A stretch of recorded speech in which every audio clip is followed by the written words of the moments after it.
Voice of Yoga. Welcome to the Institute for Personal Development, Kriya Yoga Ashram, where total consciousness is the new frontier. Kriya Yoga is union of the individual with the divine. Join us as we explore the practices to initiate this process. Good morning. Welcome to the Voice of Yoga. Let's talk consciousness. I am your hostess, Lisa Winton, and with me is Kenny Toy, also known as Swami Jayananda, founder of the Institute for Personal Development, located here in Hampton, New Hampshire. Good morning, Swami. Thank you for being here today. How are you? Good morning. I'm doing pretty good today. How about you? Well, I'm doing great today, too. Thanks for asking. And we'd like to thank you all for tuning in. Today on the Voice of Yoga, we will talk about 1 Corinthians 2:14. But the natural man receiveth not the things of the Spirit of God, for they are foolishness unto him. Neither can he know them, because they are spiritually discerned. End of the verse. Listen as we discuss spiritual growth as a progression from unnatural to natural to spiritual, and how to evaluate personal development. In this episode, we will focus on the development of the spiritual faculty by raising the standard of living. Welcome to the Voice of Yoga. We are talking consciousness. Join the Kriya Yoga Spiritual Advance to get the light in your soul and live in spiritual truth. Swami, the title of today's show is Natural is Not Spiritual. So what do you mean by that? Yeah, I was inspired by a Facebook post about a woman whose son committed suicide, and it seemed so unnatural to me.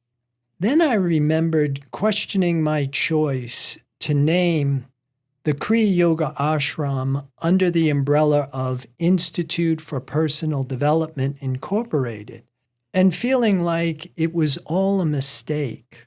After learning there is no personal self, my questions are helping me understand what Mary Baker Eddy wrote, and I'll read it. Mortal mind does not at once catch the higher meaning, end of quote. The idea of suicide being unnatural to me comes under the heading of what I would consider to be preservation and survival, which is more of the natural law. Instinct, appetite is all there towards preservation and survival. Granted, natural law or material law is not spiritual law. Like C.S. Lewis said, what natural man doesn't have is spiritual life. We call them both life, but they're very different. And I like what he said, and I'm paraphrasing, but they're as different as a photograph and a location, or a statue and a person. What we are calling life, this mental material world of energy, is not the divine creation. Life is perfect, eternal, changeless. But what we're lacking is leadership in how to know this to be true. Well, let's talk about 1 Corinthians 2:14. But the natural man receiveth not the things of the Spirit of God, for they are foolishness unto him. So the natural man would be us in this mortal form, correct? Well, again, we can't just judge the book by the cover. We're assuming that if you are in a physical form and you have the shape of a human being, you are human.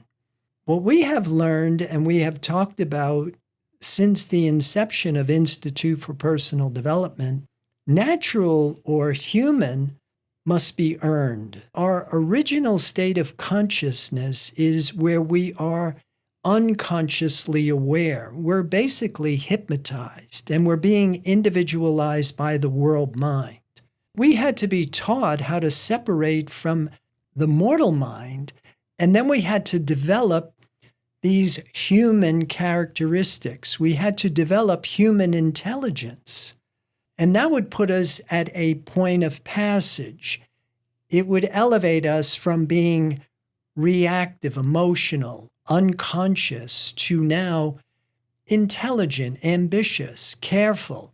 These are different levels of consciousness that have to be understood and at the same time accomplished. And so what we're learning here is the natural man does not receive spiritual revelation.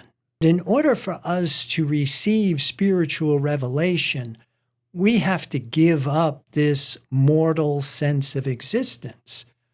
But before we qualify to walk reason through the open door of revelation, we have to master the mind-body complex. And it gets rather confusing, but if you don't have a mental landscape that will support this divine principle, then I find it's very difficult to hold the whole thing together. Because there are 3 phases in human development where we go from unconscious awareness to self-conscious awareness to superconscious awareness. It's caterpillar, chrysalis, butterfly. And in a very similar way, caterpillars do nothing but indulge. Then the caterpillar goes into a chrysalis, and in the chrysalis, the caterpillar shuts off the instincts and appetites of the body. Now, the same is true with the unnatural man, where we are reactive, emotional, instinctual. We are basically moving towards what we want, moving away from what we don't want. It can also be experienced as what we would call addictive compulsive behavior, where we do everything out of control. Then the human, just like the caterpillar, must go into a chrysalis. The rituals, the ceremonies, the ordeals, the ascetic practices of earlier religions and metaphysical mystical systems were designed to create this chrysalis format for a human being. But you don't just abstain from all the things that you are craving in the larvae state. What we're basically doing is we are preparing the mind-body complex for this faculty that enables us to receive revelation, where we disconnect from our attachment to things visible and tangible, and then we prepare our inner environment to receive the invisible and intangible divine omnipresence. But when I hear of somebody who has taken their own life, I really think it is because of what we will call ignorance. It's a lack of knowing the purpose of incarnation, the purpose of having a physical form. What most of us don't know is as long as we are in a physical form, we have a pass card to this higher level of understanding. I like what Jesus said in the book of John before he healed the blind man, and he said, "Now it is day, I must do the work of him that has sent me. Soon it will be night when no one can work." Spiritually speaking, day and night represent those periods in existence when we have form or have no form. Day is when we have a physical form. This is the opportunity for us to work out our salvation. When you have a physical body, it's like having a monitor on a computer. It gives you a way of knowing what it is that you are conscious of. Consciousness is experience. Swami, my next curiosity about 1 Corinthians 2:14, the second half, where Paul tells us, "Neither can he know them because they are spiritually discerned." End of that verse. Now, I understand, or I think they means the things of the Spirit of God. Would that be correct?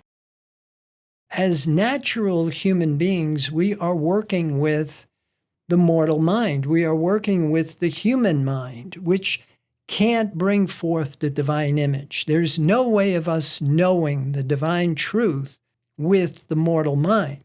This was why the command in Scripture was repent, which translated as think differently. In order for us to be able to discern the things of spirit, we need what is called the mind of Christ. then understand Christ as an eternal principle, not Jesus. Christ is the Messiah. It is what makes the divine creation comprehensive to human consciousness. And so this brings us back to what we've been talking about, this idea of initiating a process, which today we just don't seem to have any leadership in that direction. But in order for us to do this, we need to employ strategies. Like we were saying, self-control, self-mastery. We have to master the mind-body complex before we can walk reason through the open door of revelation. That's a phrase that I use consistently, but there's a complete dynamic that has to take place in one's inner environment in order for you to have this birth of Christ in consciousness. We must be born again of spirit, which means we have to rebirth the physical body in the invisible, intangible, divine omnipresence because of what's known as the physics of spirituality. If we draw from particles and waves, which will translate into fear and limitation, that's what we become. But if we draw from the invisible, intangible, divine omnipresence, truth and wholeness, that's what we become. So let's talk about the spiritual growth as a progression from unnatural to natural to spiritual. And to me, that almost sounds like when you talk about the caterpillar, chrysalis, and butterfly. Yeah, well, that's exactly what we're saying. However you want to frame this, there is a process in development, the hero's journey, the separation, the journey, the return, the crucifixion of the body, the resurrection of the Son, the reunion with the Father. It's been represented. What we don't have is leadership in how to apply it to these times. What does it look like when I graduate from unconscious awareness to self-conscious awareness? Because addictive compulsive behavior marks unnatural, and we really don't have leadership in how to get out from underneath this hypnotic state. And the way we're going about it today is not offering a solution at all. In fact, I think it's exacerbating the problem. Swami, what would you say would be the indicators when we move from unnatural to natural? When we go from being reactive, emotional, controlled by forces beyond our scope of power, to being able to regulate our behavior based on values that are in accordance with universal order, where you are now able to make intelligent decisions, where you have actually compartmentalized psyche, activated your spiritual senses, to the extent they are now being able to operate mental functions, perception, reason, memory, intuition. And you're using these mental functions to regulate your behavior and your appearance. So that leads to the final question. I think I know the answer to this, or part of it. What does it look like when we go from natural to spiritual development? This would be when we graduate from thinking with the 5 corporeal sense mind to knowing with 7 spiritual senses, where we were no longer working under my will or a personal sense of self, where we would have put off what's called the old man, then understand ourselves in the way we are created, which is spiritual. The mental material world of energy is dualistic. It's in half. It's incomplete, imperfect. Spirit is whole. It's complete. And so the faculty we're using works on contrast when we are using the 5 corporeal senses. Once we graduate to 7 spiritual senses, now we are able to perceive, the absolute. We transcend time, space, concept, belief, form, matter, thinking, human will, personal sense. And we are now living under the government of divine grace, the law of absolute harmony. We're out from under the government of karmic law, material law, which is driven by a belief in two powers. We're going to pause out here to hear a word from our sponsor. Listeners, we'll be back with you in just a few moments.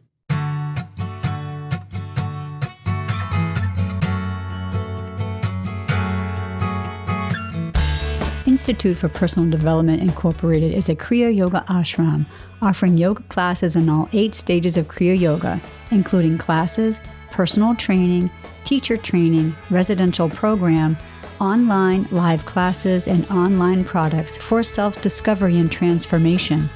Discover, learn, and practice one of the oldest and purest forms of yoga, Kriya Yoga, by uniting ancient religion with modern science. Visit www.ipdtransform.com. Namaste.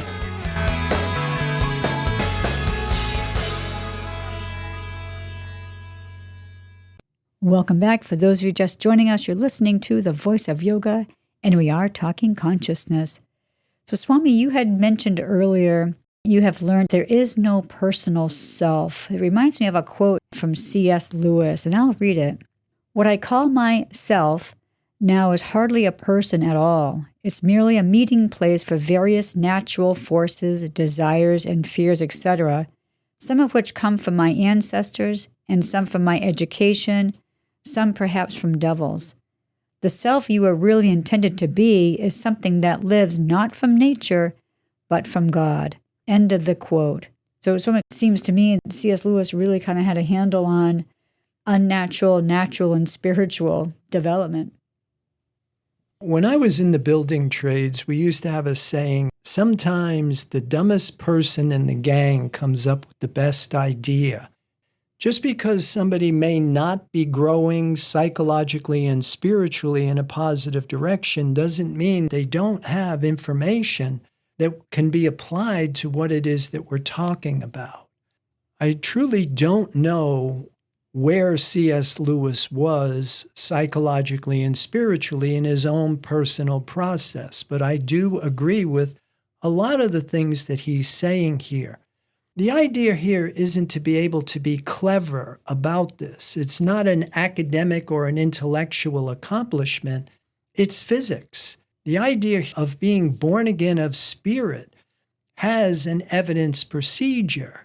And if you are born of spirit, then it is the invisible, intangible, divine omnipresence you desire, you are in love with. In order to do that, we really have to internalize that and include the physical form in the operation, because without it, then we are met with this resistance. Sometimes this becomes the catalyst for why people actually decide to kill themselves, because of the contradiction between these aspects of our makeup, what seems to be animal, what seems to be human, and what seems to be divine could be at odds. What you will learn is the outer world of sense and the inner world of spirit become one when divine truth is the only consciousness. When we can be a faithful witness to the invisible, intangible, divine omnipresence is when the panel is wired. We have that element of purity, our ability to think, feel, say, and do one and the same thing. This is very different when we are what we call scattered, where we think one thing, we feel something alien to the two, and we are doing something alien to everything else, what we would call confusion or chaos in the inner environment. To have that element of purity really requires a certain amount of human will. And once you have developed personal sense of self, in order to graduate to spiritual identity, We must surrender the personal sense of self because spirit is whole and personal identity isn't even real. It's a reflection. It's a thought about what's here.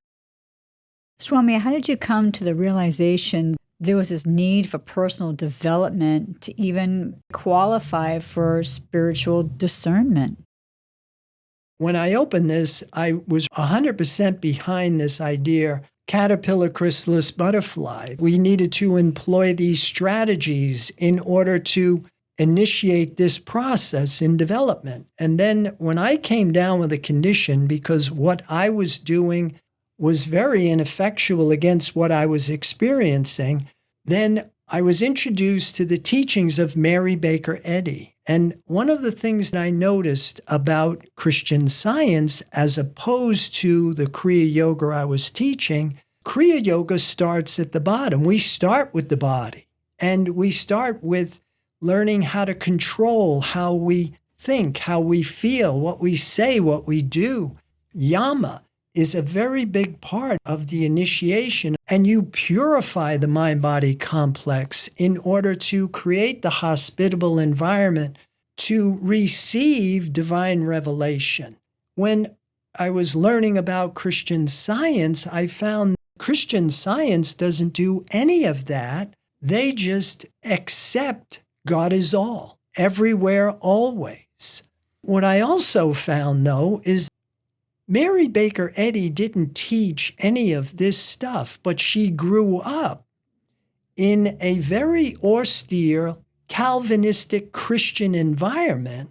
She was at a time when people ate real food and still had what I would call values that were in accordance with universal order. And so none of this was in place. By the same token, even Jesus didn't really talk too much about the strategies we need to employ because he grew up with Mary and Joseph being Essenes. The Essenes lived a very austere life, and their idea of preparing the way for the Lord was purifying the mind-body complex. So in retrospect, when I discovered Christian Science, I also found that I couldn't find a Christian Scientist anywhere who could heal me. And even though I didn't get discouraged because I read Mary Baker Eddy's book, it's flawless. There isn't anything out there that compares to what she wrote. But by the same token, if you're not enlisting the strategies we are recommending here, you don't really get out from the vestibule of Christian Science. Because even though she tells you human will is an obstruction, it's also a necessity. And I discern this from the teachings that she gave to Martha Wilcox and the importance that there is to being faithful and orderly with the objects of sense in order for us to be receptive to the deeper things of the divine principle. And so by the melding of the two different disciplines and ideas, I think what you can start to see is there's a lot of value and compatibility here. Once you employ it, you'll start to get a much better return on your efforts. So let's talk more about how do we identify ourselves with this incorporeal self? What does that look like? Yeah, identity with the incorporeal self is the state of being one with the divine principle. This is what is referred to as knowing the truth. And the truth is, life is perfect. To be in the presence of this consciousness reveals the truth and dispels the error. In the same way, light dispels darkness. However, it appears to me this is rare. And when we are not in the presence of divine truth, in consciousness, there are things we can do to evoke the God experience. Just like helicopters and airplanes can only get you up so far, and in which case we have to climb the mountain. In a similar way, in mountaineering, there are tried and true methods which minimize disasters. Inner spiritual travel is most beneficial when a successful plan is followed. And in my opinion, Kriya Yoga is a very successful plan because it is so thorough. And it accommodates all of the things would be required of us in order to initiate this process and graduate from thinking with a 5 corporeal sense mind to knowing with 7 spiritual senses. Now, Swami, I know in the Kriya Yoga, there are 8 stages. And I know within all those stages, there's much more to learn. This is what you're talking about, right? This process of development? Right.